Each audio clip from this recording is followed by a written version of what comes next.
আল্লাহ তাআলা মানব জাতিকে ঘোষণা করিয়া দিলেন, ওমা খালাকাতুল জিন্না ওয়াল ইনসা ইল্লা লিয়াবুদুন।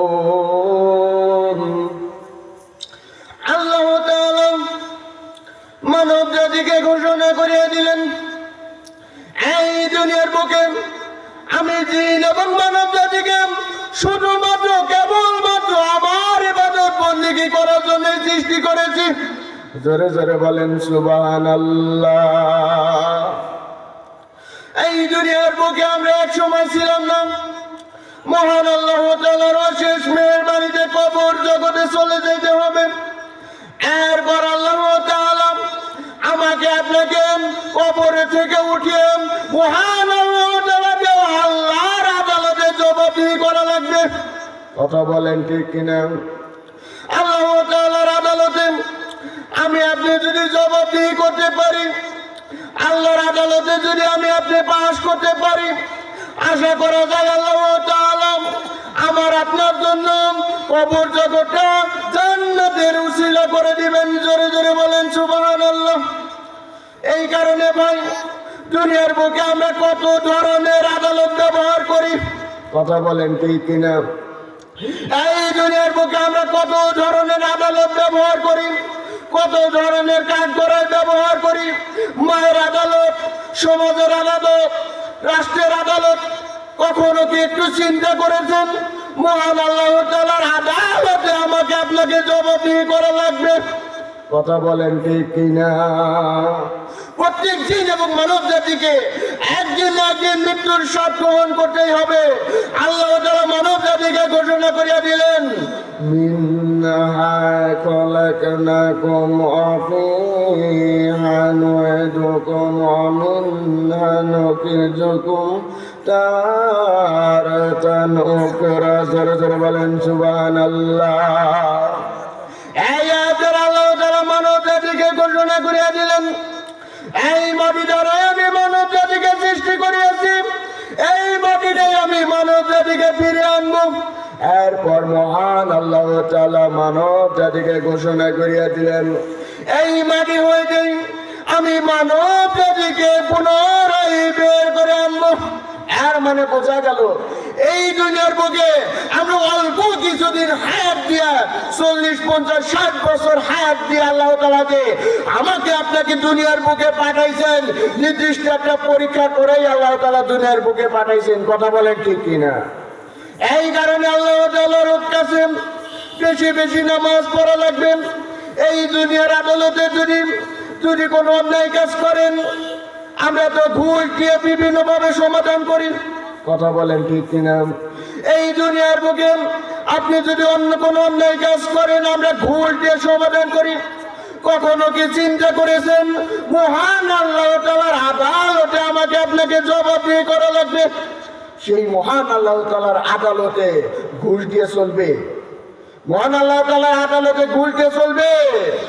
মহান আল্লাহ তাআলা মানব জাতিকে ঘোষণা করে দিলেন, যার ভিতর নামাজ থাকবে, যার ভিতর কোরআন থাকবে, যার ভিতর আল্লাহর ভয় থাকবে, মহান আল্লাহ তাআলার আদালতে এই নামাজ, কোরআন, মহান আল্লাহ তাআলার ভয় ছাড়া অন্য কিছু কাজে আসবে না। কথা বলেন ঠিক কিনা? মহান আল্লাহ তাআলা যখন আমাকে আপনাকে কবরস্থানে দাফন করাবেন, সেই কবরের প্রথম ঘাঁটিটার নাম হচ্ছে নামাজ। কথা বলেন ঠিক কিনা? নামাজ আছে আমার আপনার জন্য জান্নাতের রাস্তা খোলা। নামাজ নাই আমার আপনার জান্নাতের রাস্তা বন্ধ। কথা বলেন ঠিক কিনা? এই কারণে বিশ্ব নবী, মায়ের নবী জনাবে মুহাম্মদ রাসূলুল্লাহ সাল্লাল্লাহু আলাইহি ওয়াসাল্লাম ফরমান, মানব জাতির প্রথম ঘাঁটিটার নাম হচ্ছে কবরে। জোরে জোরে বলেন সুবহানাল্লাহ। এই কবর জগতে যার জন্য আল্লাহ তাআলা ইহসান করিয়া দিবেন, আল্লাহ তাআলা তার বাকি ঘাঁটিগুলোকে সহজ করে দিবেন। এই কবরস্থান যদি আমি আপনি আটকে যাই, তাহলে ভাই বাকি ঘাঁটিগুলোকে আর আমাকে জবাবদিহি করা লাগে না। কথা বলেন ঠিক কিনা? হাদিস শরীফে বর্ণিত আছে মানুষের যখন মৃত্যুর সময়টা উপস্থিত হয়ে যায়, আজরাইল আলাইহিস সালাম যখন আমার আপনার ভিতর চলে আসবেন, এই দুনিয়া জগৎ হইতে আমাকে আপনাকে পুনরায় এই কবর জগতের বাসিন্দা হওয়া লাগবে। কথা বলেন ঠিক কিনা? আমি যখন মারা যাবো রে বাজান, আমার মরণের খবরটা চলে যাবে প্রতিটা এলাকায় এলাকায়। কথা বলেন ঠিক কিনা? আমি যখন মারা যাব, আমার নাম হয়ে যাবে লাশ। কথা বলেন ঠিক কিনা? আমি যখন মারা যাব, তখন এলাকার মাঝে প্রচার হয়ে যাবে, রুকনুজ্জামান খান তাওহীদি সাহেব এই দুনিয়ার বুকে বেঁচে নাই। কথা বলেন ঠিক কিনা? আমি যখন মারা যাব রে বাজান, আমার কবরটা চলে যাবে মসজিদের মাইকে।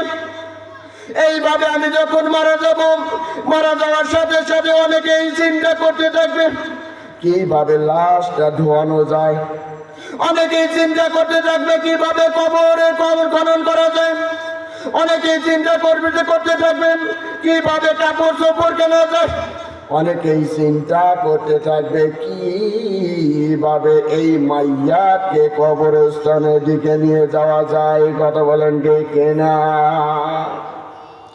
এইভাবে আমি যখন মারা যাব রে বাজান, আমার জন্য অনেকেই চিন্তা করতে থাকবে ছেলেটি ভালো ছিল, একদল চিন্তা করতে থাকবে ছেলেটি ভালো ছিল, একদল কমেন্টস করতে থাকবে ওই ছেলেটি খারাপ ছিল। কথা বলেন ঠিক কিনা? এইভাবে আমি যখন মারা যাব রে বাজান, আজ আমার জীবনের শেষ দুনিয়া নেওয়া যাবে। আমি যখন মারা যাব, মারা যাওয়ার সাথে সাথে আমাকে সর্বশেষ কাপড়ের কাপড় পরানো হবে, সর্বশেষ গাড়ি নিয়ে আমাকে কবর জগতে চলে যেতে হবে, সর্বশেষ আমার আপনার জন্য গোসল করানো হবে, সর্বশেষ সারাটা জীবনের জন্য কবর জগতের ভিতর মাটির চাপা দিতে হবে। কথা বলেন ঠিক কিনা? হাদিস শরীফে বর্ণিত আছেন, এই মৃত ব্যক্তিকে যখন গোসল করানো হয় রে বাজান, এইভাবে মৃত ব্যক্তিকে যখন গোসল করানো হয় রে বাজান, এইভাবে মৃত ব্যক্তিকে গোসল করানোর সাথে সাথে মৃত ব্যক্তি বলতে থাকে আজ আমার জীবনের শেষ গোসল। কথা বলেন ঠিক কিনা? এই দুনিয়ার বুকে আমি আর কোনোদিনও গোসল করতে পারবো না। এইভাবে মৃত ব্যক্তিকে যখন মাটির চাপা দেওয়ার জন্য যখন কাপড়ের কাপড়টা পরানো হয় রে বাজার, এবার কাপড়ের কাপড় বলতে থাকে ইস আজ আমার দুনিয়ার বুকে জীবনের শেষ কাপড়ের কাপড়। এইভাবে মৃত ব্যক্তিকে যখন গাড়িতে চড়ে কবরস্থানের দিকে নিয়ে যাওয়া হয় রে বাজার, এবার মৃত ব্যক্তি বলতে থাকে আমার মতো তোমাকে একদিন একদিন কবর জগতে আসতে হবে। কথা বলেন ঠিক কিনা? এইভাবে মৃত ব্যক্তিকে যখন মাটির চাপা দেওয়া হয়, জানাজা নামাজটা পড়ানো হয়, এবার মৃত ব্যক্তি বলতে থাকে আজ আমার দুনিয়ার শেষ জানাজা। এইভাবে মৃত ব্যক্তিকে যখন কবরস্থানের ভিতর দাফন করা হয়, এইভাবে মৃত ব্যক্তিকে যখন মাটির চাপা দেওয়া হয়, বলা হয় মিন্নাহা খলাকনাকুম ওয়া ফিহা নুঈদুকুম ওয়া মিনহা নুখরিজুকুম তারাতান উখরা। জোরে জোরে বলেন সুবহানাল্লাহ। এইভাবে আমি যখন কবর জগতে চলে যাব, চলে যাওয়ার সাথে সাথেই হাদিস শরীফে বর্ণিত আছে 40 গজ আসা মাত্রই আমার আপনার হিসাব নিকাশ শুরু হয়ে যাবে। জোরে জোরে বলেন সুবহানাল্লাহ। এই দুনিয়ার বুকে আমরা যখন কোনো পরীক্ষা দেই, এই দুনিয়ার বুকে আমরা যখন কোনো পরীক্ষা দেই, 1 মাস 2 মাস 3 মাস 4 মাস পরীক্ষার ফল বের হতে লাগে। কথা বলেন ঠিকই না? কিন্তু আল্লাহর কবরে যখন আমি আপনি চলে যাব, হিসাব নিকাশ হওয়ার সাথে সাথে 40 গজ আসা মাত্রই সাথে সাথে ওই কবরের ভিতর যেই ফেরেশতাটি আগমন করবে সর্বপ্রথম, তার নাম হযরত রূহুল আলাইহিস সালাম। চিল্লা বলেন সুবহানাল্লাহ। এবার রহমান আলাইহিস সালাম ওই মৃত ব্যক্তিকে প্রশ্ন করে বলতে থাকে আজ তুমি যদি আমাকে তোমার জীবনের প্রত্যেকটি কাজের হিসাব দিতে পারো। এই কোরআন অনুযায়ী যদি আমল করো, কোরআন অনুযায়ী যদি আমল করেছো, কোরআনের পক্ষে চলেছো, কোরআনের বিপক্ষে চলেছো, হালাল খেয়েছো, হারাম খেয়েছো, প্রত্যেকটি কাজের হিসাব দাও। এবার রুমান আলাইহিস সালাম ওই মৃত ব্যক্তিকে বলার সাথে সাথে এবার রুমান আলাইহিস সালাম বলতে থাকেন, এই নাও কাগজ, এই নাও কলম, এই নাও কালি। জোরে জোরে বলেন সুবহানাল্লাহ। এবার আমার আপনার শাহাদত আঙ্গুলটা হবে কলম, আমার আপনার মুখে থুতুটা হবে কালিম, এবং আমার আপনার কাফনের কাগজটা হবে কাগজ। জোরে জোরে বলেন সুবহানাল্লাহ। এইভাবে ওই রুমান আলাইহিস সালামের ভালো মন্দ হিসাব দেওয়ার পর আমি আপনি যদি পাস করতে পারি, আশা করা যায় আল্লাহ তাআলা আমার আপনার জন্য জান্নাতের রাস্তা ঠিকানা দিয়ে দিবেন। জোরে জোরে বলেন সুবহানাল্লাহ। আর ওই মুনকার নাকির আলাইহিস সালাম যখন মুনকার নাকির আলাইহিস সালামের তিনটি প্রশ্নের উত্তর সঠিকভাবে যদি আমি আপনি না দিতে পারি, ওই রুমান আলাইহিস সালামের সঠিক উত্তর যদি আমি আপনি না দিতে পারি, এবার রুমান আলাইহিস সালাম মৃত ব্যক্তিকে বলার সাথে সাথে মৃত ব্যক্তি তার জীবনের সমস্ত ভালো আমলগুলো লিখতে থাকে। এবার বলতে থাকে, আজ তুমি তোমার জীবনের প্রত্যেকটি খারাপ আমলগুলো লিখতে থাকো। এবার রুমান আলাইহিস সালামের এই কথা বলার সাথে সাথে মৃত ব্যক্তি খারাপ কাজগুলো লিখতে চায় না। কথা বলেন ঠিক কিনা? এবার রুমান আলাইহিস সালামের এই কথা বলার সাথে সাথে মৃত ব্যক্তি বলতে থাকে, কেন তুই লিখতে পারছিস না? এই দুনিয়ার বুকে তুই হারাম কাজ করতে কখনো দ্বিধাবোধ করিস নাই। এবার রুমান আলাইহিস সালাম বলতে থাকেন, দুনিয়ার বুকে যে হারাম খেয়েছস, দুনিয়ার বুকে যে কোনোদিন নামাজ পড়িস না, সুদ খেয়েছস, ঘুষ খেয়েছস, সারাটা জীবন কোরআনের বিপক্ষে চলেছস, কোনোদিনও নামাজ পড়িস নাই, রমজান মাসে রোজা রাখিস নাই, সারাটা জীবনে অন্যের হক নষ্ট করেছস, এই কাজগুলোকে করতে কি তোর কখনো লজ্জা বোধ হয় না? কথা বলেন ঠিক কিনা? এই দুনিয়ার বুকে আপনি যদি কোনো অন্যায় কাজ করেন, পৃথিবীর বুকে কেউ না দেখলে কে দেখছেন? কে দেখছেন? আল্লাহ তাআলা। আপনি রমজান মাসে চিন্তা করতে লাগলেন, আমি তো গোপনে গোপনে পানি খাই, কেউ তো দেখতেছে না। কথা বলেন ঠিক কিনা? এমন রোজাদার আছে কি নাই? আপনি রমজান মাসে চিন্তা করতে লাগলেন, আমি বেশি বেশি বিড়ি টানবো। কথা বলেন ঠিক কিনা? গোপনে গোপনে বিড়ি টানবো। আল্লাহর চোখকে ফাঁকি দেওয়া সম্ভব? চোখকে ফাঁকি দেওয়া সম্ভব? এইভাবে আপনার প্রত্যেকটা সেকেন্ডের হিসাব মহান আল্লাহ তাআলার কাজ করার জবাবদিহি করা লাগবে।